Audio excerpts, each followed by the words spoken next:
¿Cómo defines moda, Lucy? A veces puede ser una cuestión comercial y otras veces puede ser arte. Todo lo que yo llamo poder, que es esta seguridad en ti misma, viene totalmente de adentro. ¿Cómo fue para ti entrar en este mundo de la moda siendo una mujer? Es un buen ámbito para la mujer. Un día estábamos cenando, mi copa de vino, empiezo a ver que se va haciendo así solita, delante de todos. Todos estamos pegados de alguna manera, todos nos hemos roto. Pero si tú sabes cómo pegarte y sabes que ese barniz dorado es porque justamente yo puedo ver tu luz, son esas grietas lo que lo permiten. En un mundo lleno de incógnitas y desafíos, es necesario encontrar el camino. Es por eso que estoy iniciando con un nuevo viaje junto a personas comunes con historias extraordinarias. Y ahora, ¿cómo se le hace? Es más que un podcast. Es una comunidad que busca respuestas y comparte experiencias. La tercera temporada está ya aquí, para seguir explorando juntos el fascinante viaje de esto que llamamos vida. Hola, te quiero decir que hoy es un día muy especial. Y es un día muy especial porque mi corazón me dice que hoy estamos dando un paso adelante en este proyecto maravilloso de ¿y ahora cómo se le hace? Este proyecto ha sido todo el tiempo gracias a ti, gracias a todo lo que te cuestionas, gracias a todo lo que te acercas conmigo y gracias a que creo que a varios de ustedes he llegado también a tu corazón. Hoy hay un patrocinador más en México, en Ciudad de México, que ha confiado en este proyecto, del cual te voy a hablar. Estamos hablando de Bow Concept, que está en Palmas, en la Ciudad de México. Estamos grabando en el showroom de Bow Concept Palmas. Y Bow Concept es una marca danesa con 53 años de presencia en el mercado de mobiliario a nivel mundial. Y en México lleva 15 años. Cuenta con 9 showrooms en el país. 3 están en Ciudad de México, en Palmas, Altavista y Satélite. Y 6 showrooms en el interior de la República, con sede en Guadalajara, Monterrey, Querétaro, Puebla, Cancún y Mérida. Su mobiliario es multifuncional y personalizable, de acuerdo a espacios y gustos personales. Hasta el día de hoy, 23 de mayo, tuvieron grandes descuentos, o sea que hoy todavía estás a tiempo de ir. Grandes descuentos por el hot sale, pero si vienes al showroom de Bow Concept Palmas y dices que lo viste y escuchaste en este podcast de ¿y ahora cómo se le hace?, se hará válido el descuento hasta el 28 de mayo. No dejes de ir porque están listos para esperarte. Y te digo que estoy dando un paso más en este proyecto de ¿y ahora cómo se le hace? Porque siempre he tenido invitados de súper tamaño durante todo este proyecto. Pero hoy en particular conecté muchísimo con esta mujer que está sentada hoy al frente de mí, de la cual te quiero platicar antes yo rápidamente de ella, porque ya estando con ella quiero llegar también al fondo de su corazón. Quiero llegar al tuétano de su vida, ¿sabes? Y te estoy hablando de Lucy Lara. Lucy Lara, que es una mujer que tiene una reconocida trayectoria internacional dentro de la industria editorial, con más de 25 años de experiencia, ha fungido como directora editorial de la revista Elle, In Fashion Novias, Marie Claire, Vanidades Novias y Glamour, nos falta Vogue también. En Nueva York fue editora de moda y belleza para People en español y por su trabajo en esta publicación, el periódico La Prensa en Estados Unidos la nombró Outstanding Latin Woman en 2002. De forma paralela, publicó una columna quincenal que se llama Moda en la Ciudad en el periódico Reforma. Y en 2006 fue considerada por el mismo diario como una de las 10 personas más influyentes de la moda en México. Ella, el día de hoy, es una conferencista, escritora, sobre temas de imagen, moda, lujo, belleza, autoestima, superación personal. Entre sus libros están en 2015, El poder de la belleza, en 2017, Imagen, Actualidad y poder, en 2019, Estilo y Poder. Y el año pasado, su más reciente libro habla del poder de reinventarte. Un libro en donde en sus últimos títulos ya había hablado sobre de ella, pero este último libro, que es el que ahorita les voy a platicar con ella y vamos a enseñar, increíble, porque habla ahora sí de quién es Lucy Lara. Lucy, feliz de tenerte aquí y ahora, ¿cómo se le hace? Muchas gracias. Muy feliz de estar aquí porque nuestros temas coinciden de una manera increíble, ¿no? Claro, claro. De hecho, algo que me impactó muchísimo cuando se logra la entrevista contigo, que además de veras estoy súper contenta de tenerte. Gracias. Pues precisamente fue esta conexión. Y este mes, en el mes de mayo, del Día de las Madres, con todo esto, pues hemos estado hablando de un tema muy importante que es el tema del nido vacío. Uh-huh. Pero antes de llegar a este punto, me gustaría que me platiques un poco de tu infancia, Lucy. ¿Quién fue Lucy de niña? Fíjate que yo soy la novena de 9 hermanos. Wow. Soy la más chica. Ya perdimos a 2 de mis hermanos, pero bueno, éramos en esa familia grande, ¿no? Y muy, muy inteligentes. Todos eran y son, ¿no? Unas lumbreras. Entonces, nazco yo y a los 40 días de nacida me da pulmonía viral. Wow. Y entonces, a partir de los 40 días de nacida, tuve problemas de salud toda mi infancia, pero problemas serios, así de que estaba siempre al borde de la muerte. Y cuando ya era momento para caminar, por ejemplo, mis piernas ya no me sostenían, entonces me tuvieron que poner unos de esos aparatos como de polio para que yo pudiera caminar y muy, muy poco a poco fui recuperando mi salud. Yo te diría que saludable, ya a finales de la primaria. ¿Y en qué consistió que recuperaras tu salud? ¿Sabes? En autoestima. Tiene todo que ver con Lucy, cómo me sentía, porque yo no fui, la verdad, una niña muy feliz. Y no lo fui porque me sentía mal, pero no solamente estaba yo de hospital en tratamiento. Cuando me llevaban a la escuela, pues yo no daba el ancho. Y tampoco tenía amigas en la escuela, ¿verdad? Entonces, para mí ir a la escuela estaba fatal. Me volví a enfermar, me volví a rezagar. Y cuando volvían a mandarme a la escuela, entonces era ir a la escuela y en las tardes clases particulares. Entonces se convertía en una verdadera tormenta, ¿no?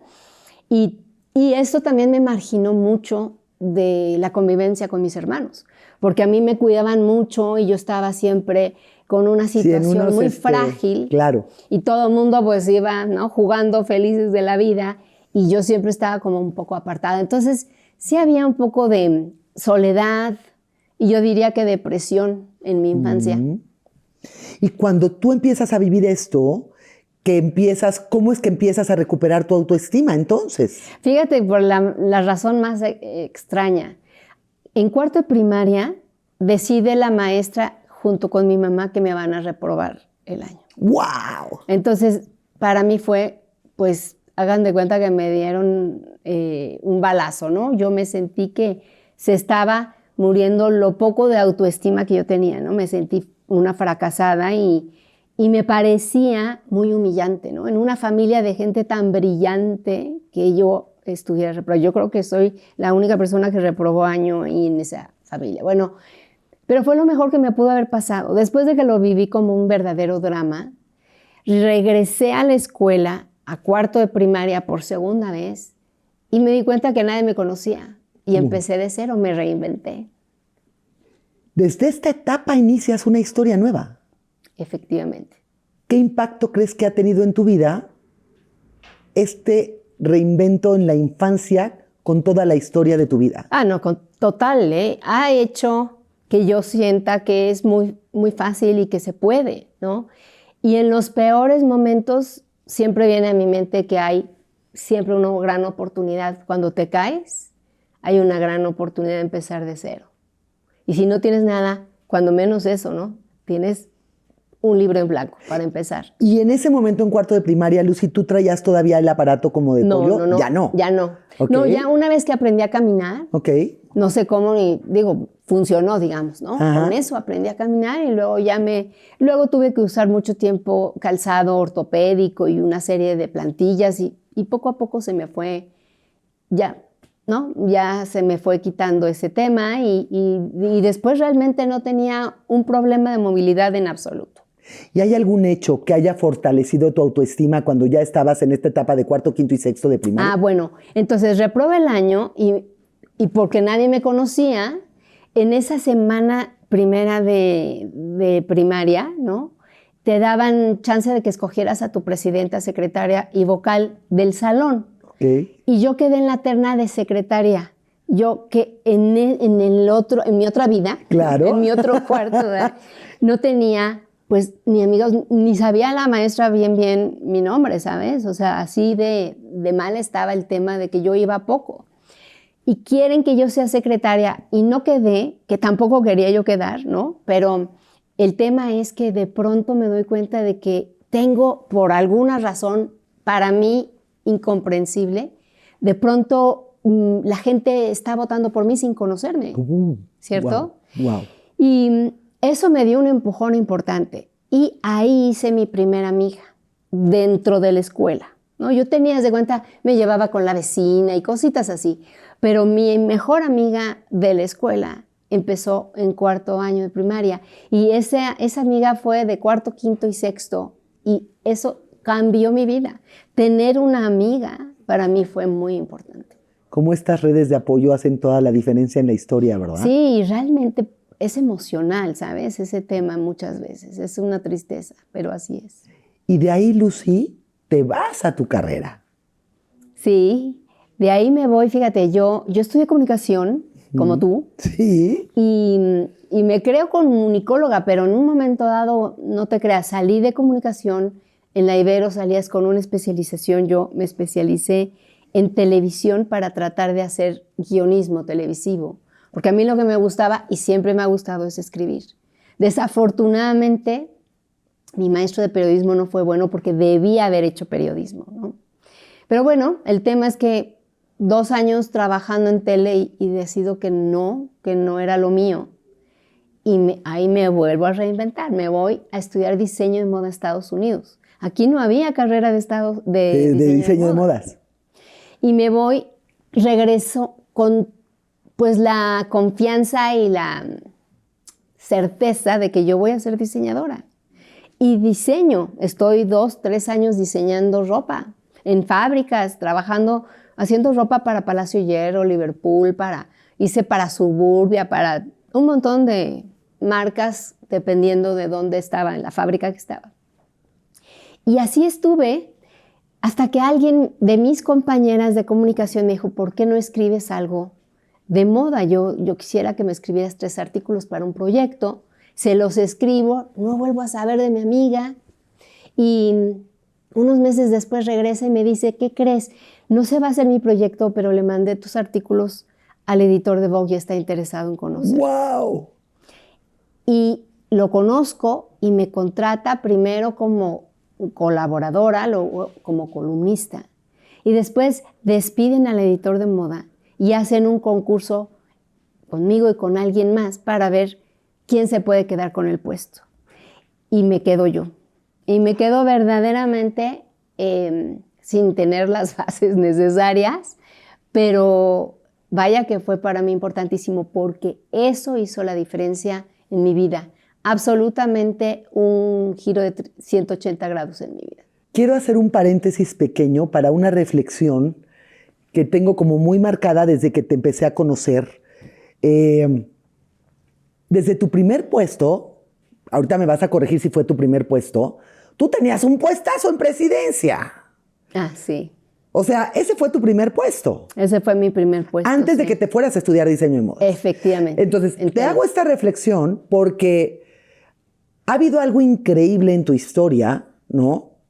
Desde cuarto de primaria, que han sido estos detonadores que siempre te ponen al frente de algo importante, ¿no? Entonces, la primera pregunta que te tengo es, a ver, Lucy, ¿cómo logras realmente prepararte en un puesto que tú sabes que estás tomando sin tener la preparación absoluta para tenerlo? Mira, yo creo que esa es una enseñanza familiar. Nosotros venimos de una de una mamá muy creativa, de una mamá artística, y un papá que era un hombre de negocios. Desafortunadamente esa parte no la heredé, pero lo que era un hombre con mucha consistencia, mucha constancia y que nos exigía mucho. Entonces todos tenemos un poco este tema de autoexigencia fuerte, de gran responsabilidad y de que cuando le apuestas el 119%, ¿no? Tú vas por todo y en realidad yo creo que eso ayuda mucho. La otra parte es cómo te comportas ya ahí, ¿no? Cuando ya te dieron el puesto y cómo creces tú sobre la marcha. Y esto me parece que es bien interesante porque las mujeres, Ale, generalmente no apostamos cuando no nos sentimos que estamos al 100%. Vamos a suponer, y esto lo hablo mucho en mi libro Imagen, Actitud y Poder, ¿eh? Cuando hay una apertura de un puesto y dicen, necesitamos a alguien que hable inglés. Los hombres hablan 56% y ahí van y se apuntan y dicen, ya a ver cómo me va, ¿no? Las mujeres queremos hablar 120%. Sí, claro, sí. Y si no tenemos ese, cuando menos el 100%, pero increíble, no nos candidateamos porque nos da mucho miedo el fracaso. Ajá. Y esto se adjudica en gran medida, Ale, porque ellos están entrenados por la parte, fíjate, la parte de los deportes, de jugar fútbol y estas competencias del box y lo que sea, están acostumbrados a perder. Cuando ellos pierden en el fútbol, al día siguiente o la semana siguiente se vuelven a enfrentar con el siguiente equipo, aunque sean los perdedores. Nosotras, con este ámbito de jugar a la casita, el té o lo que sea que era lo que jugamos nosotros de chiquitas, ¿no? Pues no existe un ejercicio del fracaso. Y es muy importante pensar que yo estuve educada en una familia en donde evidentemente nos aventaban a que nosotros nos las arregláramos.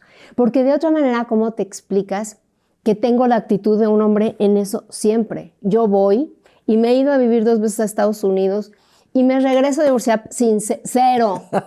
Y regreso y vuelvo, ¿sabes? Claro. Vuelvo, porque es resiliencia. Qué palabra tan escuchada últimamente, pero cuando la analizas y la vives, la llevas a cabo en tu vida diaria, ¿no?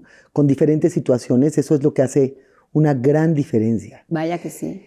Y Lucy, tú has tenido puestos, vaya, eres de las 10 mujeres más importantes del tema de la moda en el país. Gracias. Y eso te vuelve ante muchas mujeres como esta mujer inalcanzable y eres Lucy, eres mi Lucy, eres alcanzable, ¿sabes? Aquí te tengo conmigo. Y eso creo que ha sido una cosa que a ti te caracteriza, que nunca has perdido el suelo estando en el cielo. Y tú, en cada una de las posiciones que tienes, comentas que no ha sido que tú lo hayas buscado como tal. Y entonces la pregunta que yo te haría es, para llegar a estos puestos se necesitan muchísimas cosas. Pero ¿cuál es el común denominador que crees que tiene Lucy? Este común denominador de Lucy que ha logrado que estés en donde has estado. Yo creo que soy una persona muy comprometida y soy una persona muy apasionada. Digamos, pues he vivido muchos años inmersa en la moda. Entonces, he tenido suerte, Ale, pero la suerte siempre me ha encontrado trabajando. Eso. Y me he encontrado trabajando mucho, ¿sabes? Sí. Y en ese sentido ayuda también esta parte de la que yo hablo mucho, de la imagen, Ale. Uno pensaría que no es importante, pero al final si encuentras a 2 personas con las mismas credenciales y tienes que escoger una, la primera cosa que te va a hacer elegir es su imagen. ¿Cómo defines moda, Lucy? Pues la moda es realmente una manera de expresarse, ¿sabes? Y esto para mí a veces puede ser una cuestión comercial y otras veces puede ser arte. Tú vas al museo y ves cómo está hecha la ropa de alta costura y verdaderamente son, pero muchísimas horas, cientos de horas invertidas en una pieza de vestir. pero que está hecha a mano completamente. ¿Sabes? Esto para mí me parece increíble. Pero al mismo tiempo puede ser un gran negocio, ¿no? Un negocio que desafortunadamente, por ejemplo, en nuestro país, no se ha concebido como tal.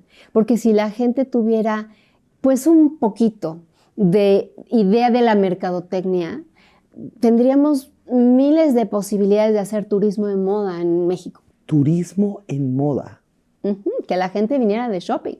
Para que lo oigan todos los estados, incluyendo Querétaro. Una gran área de oportunidad, Pero Lucy. por supuesto. Fíjate, eso no lo había dimensionado y creo que esto es un punto muy, muy interesante. Pero bueno, de esto podríamos hablar otro podcast que vamos a platicar. Pero cuando tú hablas de que la moda y la imagen, la pregunta sería, ¿la imagen cómo se forma? ¿Cómo con conciencia formas tu imagen? Mira, he trabajado en este tema en mis libros, de eso tratan, ¿no? Pero lo hice desde antes, digamos, en mi trabajo como escritora, como editora y por supuesto como directora editorial. Yo considero que realmente todo lo que yo llamo poder, que es esta seguridad en ti misma, el saberte que lo vales, viene totalmente de adentro. La diferencia entre una mujer hermosa y una mujer fea no es su físico, es absolutamente su seguridad. Y asimismo pienso yo que la diferencia entre alguien bien vestida y mal vestida es que una persona se cuida y se conoce y se saca partido. Nada que ver con si eres talla cero, si tienes mucho dinero, si usas marcas. Eso es lo de menos. Tú puedes vestirte de las pacas que venden, ¿no? en segunda mano, o puedes vestirte de Chanel. Pero el tema es que tan bien te conoces y cómo te llevas a ti misma. Eso para mí es la diferencia. Fíjate, tú manejas una imagen increíble porque la manejas como muy suave, pero con mucha firmeza. Eso es lo que yo observo de Lucy. Gracias. ¿Y cómo fue para ti entrar en este mundo de la moda siendo una mujer? Bueno, es un buen ámbito para la mujer. Es de estos ámbitos en donde realmente, pues, tienes la fortuna, por ejemplo, de alcanzar puestos altos como mujer. Directora editorial, pues, para revistas femeninas tienes que ser mujer, ¿no? A lo mejor no llegas al rango de un directivo, ¿no? De la empresa, de un CEO. Yo tuve una jefa que estaba como CEO de Condé Nast, por ejemplo, y muy aplaudible, pero la mayor parte de los CEOs que he conocido han sido hombres, ¿sabes? Pero sí tienes puestos de dirección y sí tienes chance de ser la diseñadora. Por ejemplo, antes se usaba mucho que el diseñador era como el chef, ¿no? Hombres, ¿no? Ahí en esos puestos.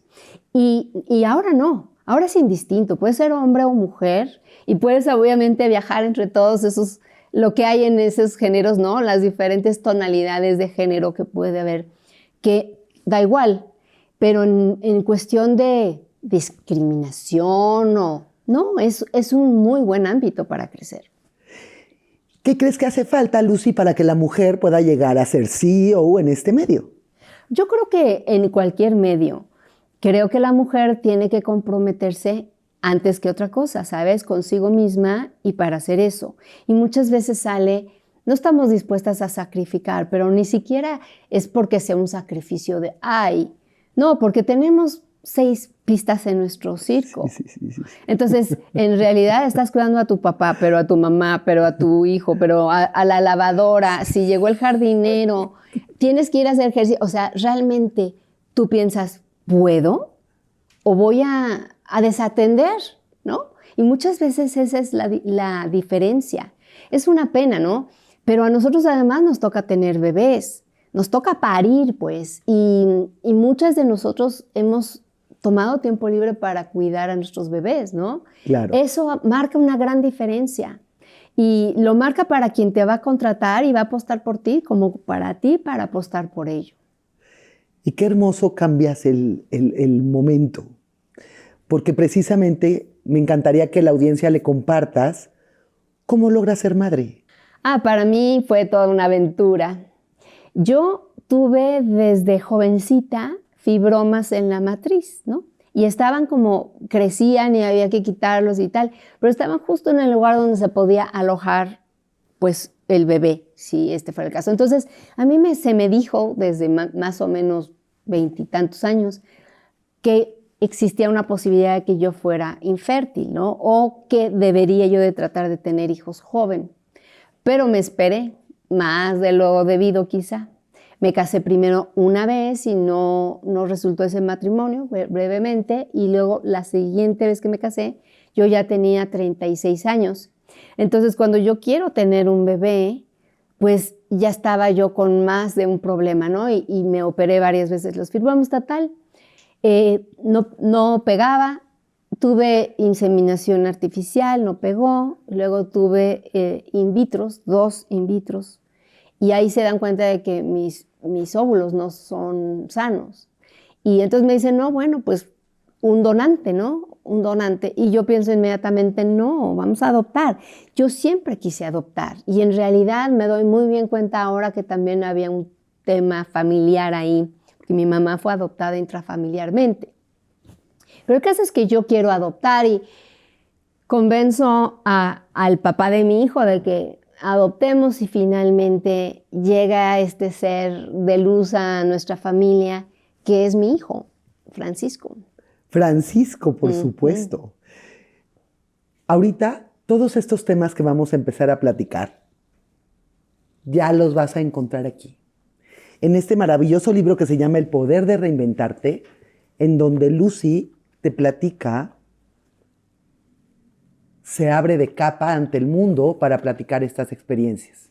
Entonces, este es el libro que se llama El Poder de Reinventarte, que es su último libro, y te doy esta referencia porque a partir de este momento vas a encontrar con mayor detalle todo lo que Lucy nos va a platicar. Y bueno, Lucy, llega este bebé a tu vida, lo adoptan como pareja. ¿Y qué pasa con ustedes como pareja cuando adoptan a este niño? O sea, se habla de que cuando vienen de otra familia no se sabe mucho cuál es la procedencia del bebé. Y ahora que estuve viendo un poquito de tus cosas, tú sí tuviste un poco de información. Un poco, sí. Bueno, la agencia de donde llegó Francisco te da un folder con un montón de información, por ejemplo, de la mamá, de cuál fuera la salud de la mamá, etcétera, pero también algo del campo genealógico, ¿no? Ok. De manera que tú tengas una idea de, por ejemplo, qué enfermedades hubo en la familia, cuál fue la razón por qué lo dejaron en adopción. Y normalmente te llega esa información si tienes suerte de parte de la mamá. Nosotros tuvimos la suerte de que el papá y la mamá de Francisco se casaron. Yo creo que pensaban quedarse con el baby, pero al final decidieron que no porque los dos eran militares. Okay. Entonces decidieron que era muy fuerte la vida de militar para tener hijos y lo dieron en adopción. Y pues llegas con cierta información, no la suficiente, y todo es una sorpresa, ¿no? Claro. Desde cuando le salen los dientes, cómo le salió el pelo, o sea, todo ha sido una sorpresa. ¿Qué edad tiene Francisco? 22. 22 años. ¿Cómo manejaste con Francisco el tema de la adopción? Pues para nosotros, como estábamos además en Estados Unidos en ese momento, en Estados Unidos se trata, yo creo que de la manera correcta, pero bueno, cada quien tendrá muy abiertamente se habla de eso, se explica para quitarle el estigma, para quitarle esto como el misterio, la parte como mala, tabú, ¿no?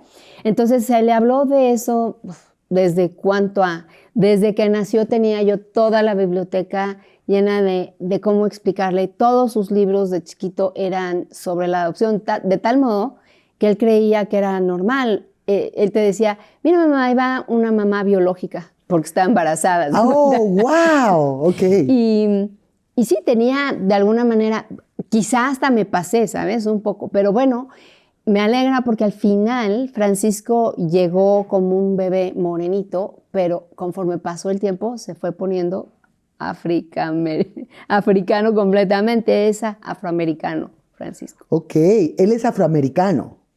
Pero no sabíamos, ni parecía, ni lo decía nada, o sea, no teníamos ninguna pista.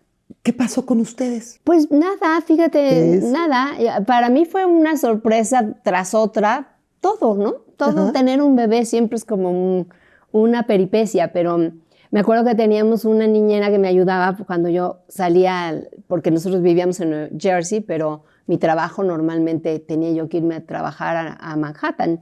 Y esta chica era brasileña y ella fue la que me dijo, oye, tu hijo se está poniendo afroamericano. Pues yo no tenía ninguna referencia para mí. Y sí, efectivamente, por ejemplo, cuando mudó el pelo, ya su pelo era lacio, lacio, lacio, y cuando ya mudó el pelo, su pelo rizado. Chino, chino. Ajá. Y así. Y ahorita lo ves, es completamente afroamericano. Pero si yo te enseño las fotos del primer año, no lo era cualquier niño mexicano. Ok.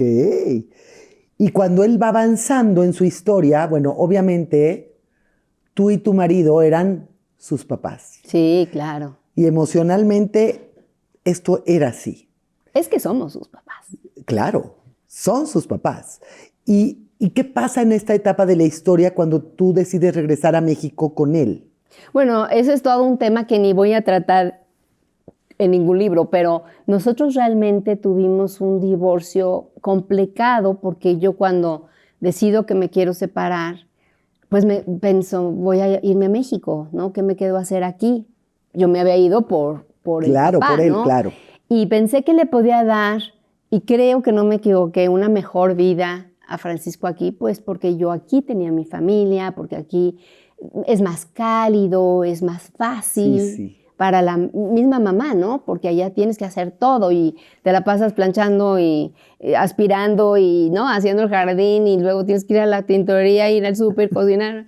Aquí como que es un poco más fácil. Y bueno, no lo dejaban venir.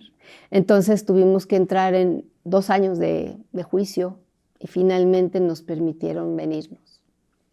Te vienes para acá y arrancas tu vida ya. De cero otra vez, ¿no? Desde buscar casa, buscarle un colegio y yo, por supuesto, buscar trabajo. ¿Y qué pasa contigo emocionalmente en esta etapa de tu vida? Pues es una etapa durísima. Mira, yo creo que de verdad que Dios no te deja caer, ¿no? Porque en mi caso, Francisco fue pues el motor que me llevó. Porque acababa de morir mi papá y uno de mis hermanos. La familia estaba distanciada, tenía a mi mamá con Alzheimer. Todo era como muy difícil, la verdad. Pero Francisco era mi sol personal y afortunadamente él me llevó, ¿no? Y luego pues encontré un gran trabajo, me reintegré a Editorial Televisa y me dieron la oportunidad de hacer una revista increíble que la verdad fue una oportunidad que yo creo que es difícil de replicar, que se llamaba In Fashion. Uh-huh. Y ahí, Ale, despegó mi carrera. Realmente mi carrera despegó a partir de que yo regresé. ¿Cómo logras este despegue siendo madre? ¿Cómo combinabas estas dos pistas de las 5 que manejabas o de las 10? Con mucha culpa, la verdad. Oh. Pues sí, trataba de hacer lo mejor aquí, lo mejor allá, ¿no? Pero siempre me sentía que estando en casa que no había hecho suficiente en el trabajo y estando en el trabajo que yo debería estar en casa. ¿Y hoy sigues pensando lo mismo? Bueno, no, porque ya no tengo esa, pero que si lo hubiera podido cambiar, yo creo que la culpa es una de esas cosas que no sirven para nada, nada más te hacen vibrar bajo y te interrumpen un poco el flujo de la vida, pero no sabría cómo quitármela. En ese momento estaba yo pues muy conflictuada porque yo me había esperado una vida más fácil para nosotros, no en la cuestión, digamos que había pensado que la crianza iba a ser en pareja. Y al hacerlo yo sola, bueno, me dio mucho poder por un lado, y al fin y al cabo yo tenía que rendirle cuentas al papá, ¿no? Claro. No es que tampoco lo pudiera yo hacer a mi gusto. Pero creo que el tema para mí más frágil es que no tuvo un siguiente hermanito. Francisco, me hubiera encantado que estuviera más acompañado con niños de su edad, ¿no? Y este tema. Bueno, hice, ¿sabes? Lo mejor que pude. Esa es la verdad. Con las herramientas que yo tenía y con mucho amor. Eso sin duda. Hoy Francisco tiene 22 años, Sí. Lucy. ¿Francisco sigue contigo? No, Francisco se fue durante la pandemia. Este libro, de hecho, nace en la pandemia. No porque yo he estado trabajando. Un libro para mí significa muchos años de trabajo previo a que yo digo, creo que por aquí podría yo hacer algo, ¿sabes? Y este es el caso. Yo ya venía tratando de deslindarme, no porque no me gustara, sino porque yo estaba lista para el siguiente paso de la parte de imagen. Yo quería hablar también de la parte de adentro, de cómo habitarte, ¿no? Y estaba en esa cuando nos agarra a todos la pandemia y a Francisco le dicen que ya después de la prepa ya se puede ir a vivir con su papá a Estados Unidos. Y a mí me hablan para decirme que me van a dejar ir de Harper's Bazaar, que era mi última revista, porque tuvieron que despedir al 80% de la gente plantilla que estábamos en ¿cómo se llama? En Editorial Televisa. Entonces, me quedo sin trabajo y me quedo sin hijo. Y te juro que sentí que ya no sabía quién era yo. Dije, ¿qué hago yo sin las dos cosas a las que le he dedicado mi vida? Claro. ¿Qué pasa con Lucy en ese instante que te quedas sin esos dos motores de vida? Pues decido que necesito buscar quién soy realmente, ¿no? ¿Quién hay detrás de eso? Porque no puede ser que yo fuera solamente la mamá de Francisco o la editora de Harper's Bazaar, ¿no? Te lo hacen pensar las cosas, porque de pronto todo el mundo te deja de hablar o de buscar, o ya sabes, cuando estás como una editora, pues tienes mucho juego, ¿no? En la sociedad, en el medio, y de pronto hay un silencio, ¿no? Hay un silencio. Dejan de caer 120 correos y te llegan 4 y así. Y bueno, y para mí muy importante, vital en mi vida había sido Francisco, porque no es su culpa ni mucho menos, pero yo no había tenido realmente una pareja. Porque pues o hacía mi trabajo y mi maternidad o otra cosa, no me daba la vida pues para tener una pareja. Es que tú tuviste pues este famoso trauma del nido vacío, Lucy, con mucho más dolor, de alguna forma. Pues ya eran fuertes las dos cosas, ¿no? Perder el trabajo y perder a tu hijo, pero además estábamos confinados, ¿no? Ahí sí que no había nada que hacer.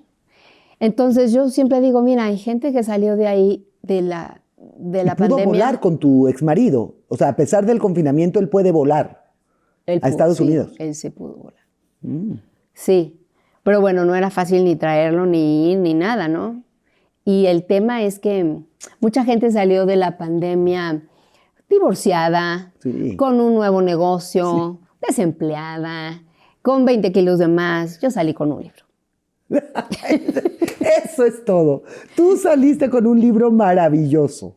Y en este libro platicas muchas cosas importantes de tu vida, Lucy. Pero hay otra que también me impactó muchísimo, que habla de cómo es importante tu autoestima y el mantenerte contigo bien fuerte. Me gustaría que nos platiques esta etapa de la ruptura con una pareja que era muy importante para ti. Sí, tuve una pareja durante estos años y bueno, terminó de una manera muy intempestiva y con mucho silencio de su parte, digamos que yo nunca pude cerrar, ¿no? La relación con él. Me quedé pues atorada yo en mi propio proceso. Entonces, como soy una mujer inquieta y no me conformo nunca con nada, fui buscando ayuda, ¿no? Y le entré, pero desde hablar con una medium hasta hacerme una limpia, pero fui a hablar con los ángeles, todo en una búsqueda, ¿sabes?, de cerrar. En vista de que no contaba con él, estaba yo tratando de espiritualmente poderme deshacer de estas ligas, de tantas promesas que uno se hace, ¿no? Y que son promesas de espíritu, ¿sabes? Entonces, en una de esas me doy cuenta de que hay cosas raras que están sucediendo en casa. La primera. Ya estando tú sola. No, ahí estaba ahí estaba todavía Francisco, Francisco. porque son muchos años antes de, Ok. de que todo esto pasara. Digamos, por ahí del 2013. Ok. Un día estábamos cenando, estaba una amiga, un amigo, Francisco y yo cenando en la mesa de mi casa, en el comedor. Y yo subo para hacer algo y cuando yo bajo, mi copa de vino, que estaba lejos de los demás, ¿no? Cada quien está en Sí. su lugar, empiezo a ver que se va haciendo así solita, ¿no? Se empieza solita, delante de todos. Y yo alcanzo a bajar, tan lento fue que yo alcanzo a bajar y agarrarla junto con mi amigo. Mi amigo la cachó por otro lado y nos quedamos así. Y no dijimos nada por Francisco, ¿no? Pensando, wow. Pero a partir de ese momento, si yo entraba al baño, se prendía la regadera. La secadora y la lavadora se prendían desconectadas. No. Sí. Así como te digo, yo a las 4 de la mañana se prendía la tele. Y tú sabes que para prender la tele ahora no es así. ¿No? Ahora tú prendes la tele, prendes el Roku, prendes el YouTube, pones el programa, lo picas, ¿no? Te tardas, hay unas 5 o 6 pasos para llegar. 4 de la mañana y se prendía ya un programa de YouTube. Y siempre era de autoayuda. Y no, pues yo empecé a alucinar, pero o sea, sí se me enchinaba, me daba un miedo. Pero lo que más sufría yo es que estaba Francisco ahí, ¿no? Y Francisco nunca parece haberse inmutado, pero pasaron cosas raras. Por ejemplo, una amiga mía me dijo, yo, budista, yo voy y te hago una limpia con palo santo. Ajá. Y fue y estuvo meditando y a mí me dijo, tú ve con esta campana desde la punta de arriba de tu casa hasta el último momento, diciéndole ¿no? Esta es mi casa, tú tienes que irte a la luz, vete, lo que sea. Uh-huh. Y ahí voy. Y cuando llego a la puerta de mi casa al garage, digamos, me da un portazo a la puerta y me quedo yo afuera de mi casa. Y entonces, pues subo, ¿no? Toda sigilosa y me dice mi amiga, espero que ese portazo haya sido tuyo. Yo, ¿no? A partir de ese momento, todas mis llaves para entrar a la casa, las mías, se me rompían. Entonces ya el cerrajero me decía, señora, pero ¿qué está pasando, no? Ahora se le rompió la acá y ahora se le rompió la de acá y ahora es la de adentro. Y se convirtió en un tema muy complicado, hasta que encontré quien pudiera limpiarla. ¿Cómo la encuentras? Le preguntaba a todo el mundo, ¿tú sabes a cuántas personas le hablé?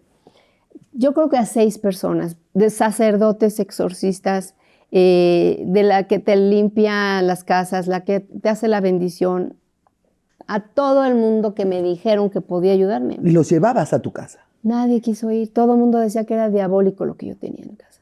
Y me decía, pero el padre, pero la que leía las cartas, todo el mundo me decía, no, tiene una vibra demasiado fuerte, no puedo. Y a mí me dejaban con ese paquete y esa información, ¿no? Pues un día, platicándolo con una amiga de la moda, por cierto, sí. me dijo, ay, yo te voy a decir quién te va a ayudar. Ahora que venga le voy a decir. Y esa mujer es una argentina que es, pues de las que te lee cartas y así, pero ella es gitana. Ok. Y no, gitana de último nivel, o sea, de high-end, porque es de las que está toda vestida de marcas y así, pero gitana al fin y al cabo, y viene a dar muchas consultas a México con las altas esferas de los políticos. Y ella fue a mi casa y me dijo, sí.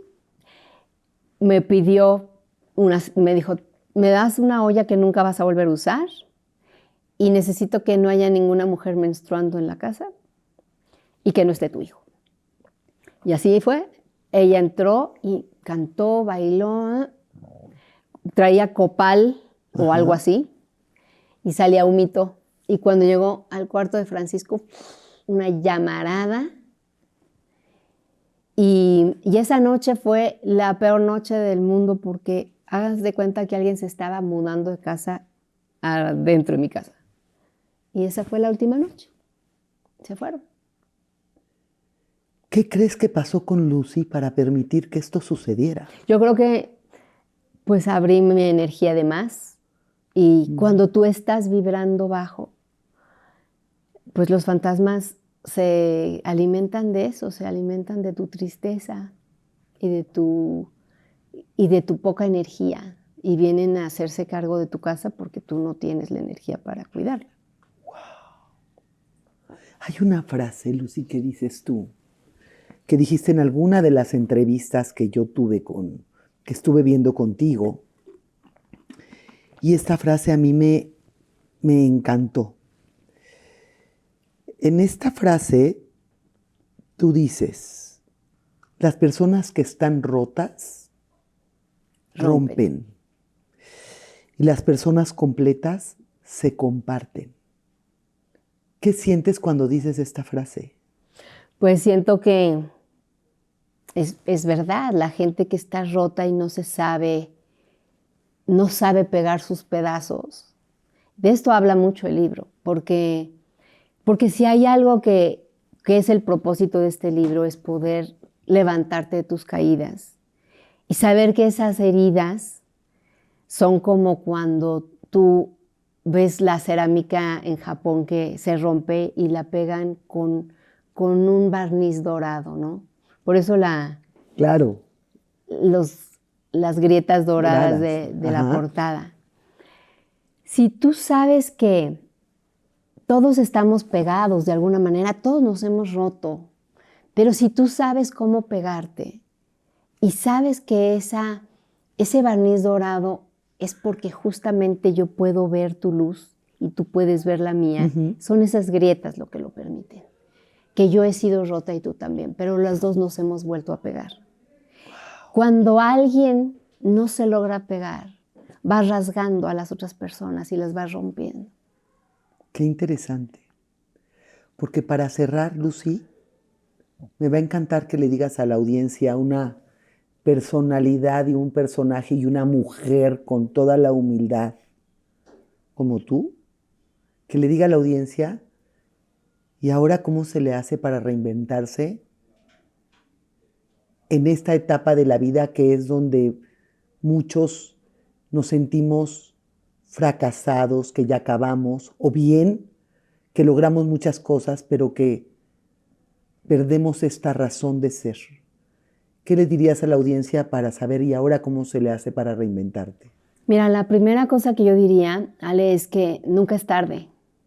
Nunca es demasiado temprano ni demasiado tarde para reinventarse. Y el primer paso que habría que tomar es hacer una pausa. El primer capítulo del libro habla de checar cómo está tu terruño, ¿no? ¿Qué has sembrado? Lo que tú has sembrado es muy importante por dos razones, porque hay algo que quizá quieres rescatar y conservar y seguir sembrando, pero habrá cosas que quizá no. Claro. Y eso hay que eliminarlo. Lo que no, te estoy hablando de amistades, a lo mejor vicios, a lo mejor resentimientos. Hay que perdonar mucho en el camino, perdonarte, perdonar a los demás. Y hay que recrear y hay que saber que hay nuevas semillas que sembrar. ¿Qué quieres sembrar? ¿Qué te gustaría sembrar para que tu vida fuera diferente? Y lo que tienes hoy en el presente a lo mejor es lo que sembraste, pero no siempre va a estar bien. Entonces, ahora sí que desecha todo lo que no quieres y ve por nuevas semillas para hacer lo que sí quieres. Y esto es un mensaje de gran esperanza, porque son semillas que tú tienes el poder de sembrar hoy, para tu mañana. Realmente es reinventar tu futuro. Es reinventar tu futuro. Es reinventar tu minuto. Exactamente. Viviendo en el presente, ¿eh? Porque si estás instalada en el pasado, no vas a poder sembrar nada. Si estás instalada en el futuro, no es momento de sembrar. El único momento para sembrar es el presente. Lucy, hay algo que me habla de una fortaleza interior tuya impresionante. Y dentro de este tema del nido vacío hay una acción que tú vives en donde tú dices siempre hay que ver lo que hay. Y hoy quiero que le compartas a la audiencia dónde está tu hijo. Mi hijo hoy vive en Japón. ¿Qué hace en Japón? Se fue, ¿no? Cuando terminó su prepa y la idea era pues que estudiara allá, pero le tocó la pandemia y se quedó como un poco rezagado el tema de qué iba a hacer. Estuvo revalidando su prepa, yo qué sé, y se enlistó para ser Marine. Y 1 año y medio y 25 kilos después, se lo llevaron a Japón. O sea, ¿él tiene hoy 25 kilos más? Menos. Menos. Sí, él tenía sobrepeso, es un hombrezote. Sí, debe de ser. Pues lo veías con un poco de sobrepeso. Pero para poder aguantar el entrenamiento del bootcamp, tienes que tener un peso específico y un montón de músculo que básicamente fue y entrenó. Y pues yo pensaba que no iba a lograrlo porque yo lo tenía acostumbrado a... Él era el príncipe, ¿no? Él era el príncipe, lo que él quisiera. Y yo decía, no va a aguantar levantándose a las 4 de la mañana, tanto ejercicio, jamás quiso hacer ejercicio, el tema de bajar de peso, la parte de estructura. Dije, nunca. Pues ya va a cumplir en noviembre 3 años. 3 años. ¿Y lo has podido ver? Lo he visto una vez. Ay, Dios mío. Pero yo creo que fue uno de los momentos más oscuros en mi vida, porque yo cuando fui a que se recibiera, está todo en el libro, ¿eh? Lo fui a ver que se recibió en el bootcamp. ¿Fuiste a Japón? En ese momento se graduaron en South Carolina. Ok. Y fui ahí a la graduación y eran pelotones, ¿sabes? De no sé cuántos, pero yo me imagino que pelotones de 100, porque eran como un montón de chicos, todos jovencitos. Y yo pensaba, te lo juro que lo vas a leer, pensaba, todos estos chicos arriesgando su vida por algo que ellos no van a decidir. Exacto. ¿Quién sabe por quién? Y pensaba, se ven tan contentos, tan orgullosos. ¿Quiénes de ellos van a regresar completos? Sí, ya sé. Entre ellos el mío. ¿Y puedes hablar con él? Sí, ahora sí, pero durante esos 3 meses del bootcamp, no, los llevan al extremo, los incomunican, los tienen días en la selva, sin nada que no sea poder ver las estrellas. Los llevan a un extremo, supongo que están pues un poco imitando si se quedaran varados en la guerra, ¿no? O si fueran prisioneros de guerra o lo que sea.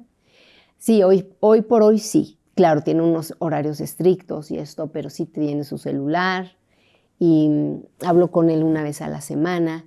Y lo fui a ver a Japón, pero igual lo fui a ver, no está en Tokio, está en una islita que se llama Okinawa. Y pues son pocas horas lo que yo podía verlo, pero bueno, uno como mamá necesitas horas. Claro. Horas de persona, ¿no? Nada más. Claro.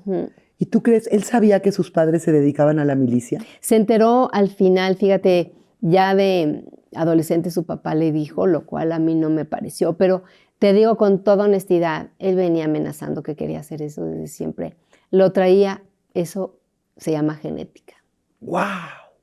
Para mí, de todos modos, fue duro, porque parte de traerlo a México era, pues, que aquí iba a estar con mis hermanos que son intelectuales, ¿no? Todo mundo muy en el asunto por la vida, por la paz, por crecer intelectualmente. Y él nunca dejó, y es su sueño. Y he tenido que entender algo que para las mamás no resulta fácil. He tenido que entender que es su vida y no la mía. Claro. Y aunque uno quiere controlar y uno quiere, pues, librarlos de todo mal. Sí. Lo que sea que le pase, que espero que no le pase nada más que puras cosas buenas, pero será su decisión, es su vida. Qué fuerte para ti y para tu familia. Sí, yo tengo una hermana que decía que ella se iba a encadenar a Francisco para que... ¡Ay, Dios mío! Pero ya estaba ahí, ¿verdad? Así es que no hubo manera que se encadenara. ¡Ay, qué difícil, Lucy! Definitivamente. Y bueno, pues creo que esta última etapa de este podcast te habla con toda claridad de cómo, y ahora cómo se le hace, siempre tiene una respuesta de luz. Y de veras, Lucy, no sabes cómo te lo agradezco muchísimo el que estés aquí conmigo. Ha sido un placer. Gracias a ustedes. Gracias a ti. Y bueno, una vez más, gracias a Bow Concept por habernos recibido, por arrancar un proyecto nuevo en esta Ciudad de México, con este espacio maravilloso, con un patrocinador de este nivel, en donde no tienen idea, el estar sentado aquí es una magia. Y una vez más, gracias a ti. Gracias a ti por seguirme en todas las plataformas. Estamos en LinkedIn, en Spotify. Por Dios, dale clic a la campanita para que te llegue todo el contenido que estamos trabajando. En Spotify, en LinkedIn, en Instagram, por favor, también sígueme por Instagram. Y en Facebook tenemos nuestra página de Facebook y también tenemos nuestra página web como www.alejandragonzaleztostado.com. Ahí te sigo viendo. Gracias por compartir este gran avance y este gran escalón de vida y te mando un fuerte abrazo.